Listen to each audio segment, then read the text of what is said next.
Hello, good morning guys. आज हम पढ़ेंगे काव्य गुण और काव्य दोष। हमारे सिलेबस में है काव्य गुण। जिस प्रकार प्रत्येक व्यक्ति में कुछ गुण होते हैं और कुछ दोष, उसी प्रकार काव्य के गुणों को काव्य गुण और काव्य के दोषों को काव्य दोष कहते हैं। काव्य गुण और काव्य दोष का विस्तृत अध्ययन हम आगे के पृष्ठों में करेंगे। रस को काव्य की आत्मा माना गया है। वाक्य रसात्मक काव्य अर्थात विश्वनाथ ने कहा है। इसकी है ये पंक्तियाँ। रमणीयार्थ प्रतिपादक शब्द काव्यम अर्थात पंडित जगन्नाथ की है ये। रमणीय अर्थ का प्रतिपादक शब्द ही काव्य माना गया है। प्रत्येक प्राणी जीवन में आनंद प्राप्ति की आकांक्षा करता है। जिस प्रकार आत्मा के बिना शरीर निर्जीव है, उसी प्रकार रसविहीन काव्य को व्यर्थ अथवा निर्जीव माना गया है। मनुष्य के व्यक्तित्व में वीरता, उदारता, त्याग, क्षमा आदि सद्गुणों का जो महत्व है, वही महत्व काव्य गुणों यथा माधुरी, ओज, प्रसाद का काव्य के उत्कर्ष के लिए है। गुण को रस का धर्म अर्थात धारण करता कहा गया है।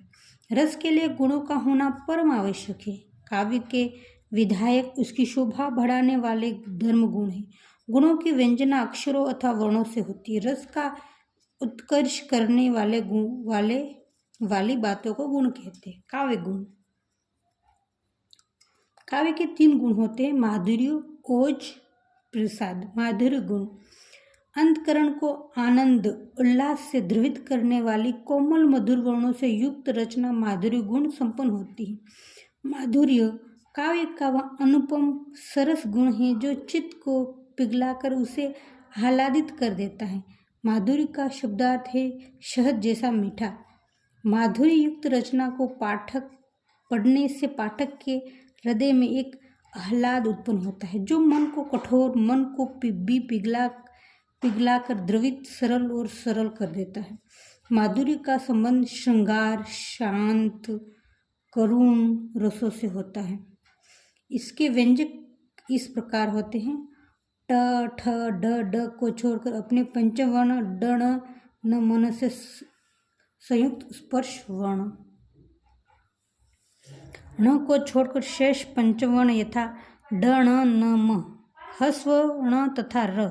माधुर्य गुण में समास या तो न हो, यदि हो तो भी छोटे छोटे ही हो। माधुर्य गुण युक्त काव्य कांत पदावली होता है। इसमें श्रुति मधुर शब्दों का प्रयोग होता है, अर्थात जो सुनने में मीठे लगे। उदाहरण: मंद मंद मुरली बजावत। उदाहरण है: मंद मंद मुरली बजावत अधर धरे, मंद मंद निकस्यो मुकुंद मधु बनते, नील सरोरुह श्याम तरुण अरुण बारिज नयन, करहूँ सोमो उर्धाम सदा क्षीर सागर शयन। मधुमय वसंत जीवन वह के वह अंतरिक्ष की लहरों में, कब आहे तुम चुपके से रजनी के पिछले पहरों में। ये माधुर्य गुण का उदाहरण थे। अब पढ़ते हैं प्रसाद गुण।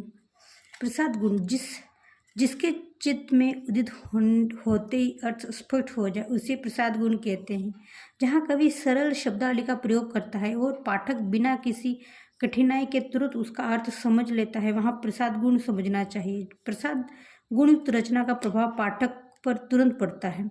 प्रसाद का अर्थ स्वच्छंदता, निर्मलता होता है। सरोवर जल यदि निर्मल है तो तले सब कुछ आसानी से दिखाई देता है। इसी प्रकार काव्य में प्रसाद गुण होने से वाक्य या काव्यांश का संपूर्ण अर्थ तुरंत मन में स्पष्ट हो जाता है। जैसे सूखी लकड़ी में प्रज्वलित अग्नि सहज और शीघ्र व्याप्त हो जाती है, ठीक उसी प्रकार प्रसाद गुण संपन्न काव्य रचना को पढ़ते ही उसका अर्थ चित्त में व्याप्त हो जाता है। प्रसाद गुण की स्थिति अकेली नहीं मानी गई है, माधुर्य या ओज में से किसी एक के साथ स्वीकृत की गई है, क्योंकि काव्य रस प्राप्त करते समय चित्त या तो द्रवित होता है अथवा दीप्त होता है। उदाहरण: वह आता 2 टुक कलेजे का करता, पछताता पद पर आता। यहाँ भिक्षुक की दीन दशा के प्रति सामाजिक पाठक, श्रोता या दर्शक संवेदनशील हो करुणा भाव से भर जाता है, साथ ही उसका चित्त द्रवित हो उठता है। मैं जो नया ग्रंथ विलोकता हूँ, भाता मुझे सो नवमित सा, देखी सुदामा की दीन दशा करुणा करी के करुणा निधि रोए। पानी परात को हाथ छुओ नहीं नैनन के जल सो पग धोए। विनती सुन लो हे भगवान हम सब बालक हैं नादान। विद्या बुद्धि नहीं कुछ पास हमें बना लो अपना दास। ये प्रसाद गुण के उदाहरण थे। अब पढ़ते हैं ओज गुण। ओज गुण हृदय को वीरतापूर्वक भावों से भर देने वाले संयुक्त द्वित वर्णों को कठोर वर्णों से युक्त रचना ओज गुण वाली होती है। ओज का अर्थ तेजस्विता होता है। ओज काव्य का वह गुण है जिसके मन में तेजस्विता, उल्लास, उत्साह, उत्तेजना उत्पन्न होती है। ओज गुण का संबंध वीर, रौद्र, विभत्स रसों से होता है।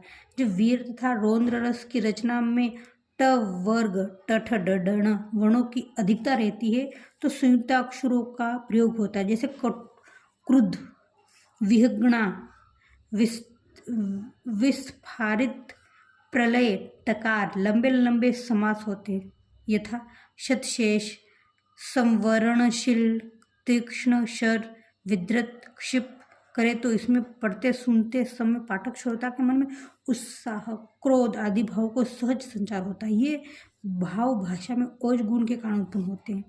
निम्नलिखित वर्ण ओज के व्यंजक होते हैं। वाक्य में इसका प्रयोग होने से ओज की व्यंजना होती है। ट ठ ड ड श श। दीर्घ र तथा ण। रेप रकार से संयुक्त वर्ण जैसे क्र क द।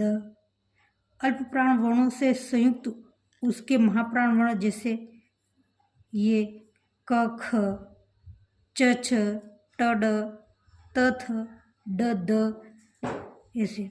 ओज गुण संपन्न काव्य के उदाहरण देखिए।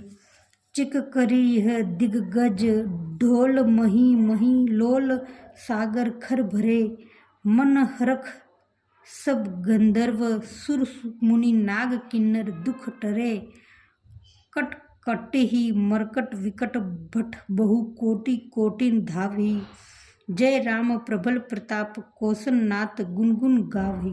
ये ओज गुण का उदाहरण है जिसे हमको पढ़ने में ही ऐसा लग रहा है जैसे कट कट ऐसे। ये मतलब इसमें संयुक्त द्वित वर्णों कठोर वर्णों का प्रयोग है।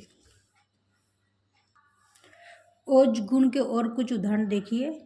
बड़े बड़े करो वीर स्व जाति का भला, अपार दोनों विधि लाभ है हमें, किया स्व कर्तव्य उभार जो लिया, सुकीर्ति पाई यदि भस्म हो गए, जो हो सब अनुशासन पावो, तो चंद्र मही निचोरी चेल जो आनी सुधा सिर नावो, के पाताल दलो व्याला बलि अमृत कुंड मही लावो, भेदी भुवन करी भानु बाहिरो तुरंत राहु दे तावो, विबुध भेद बर बस आनी धरी तो प्रभु अनुप कहावो, पटको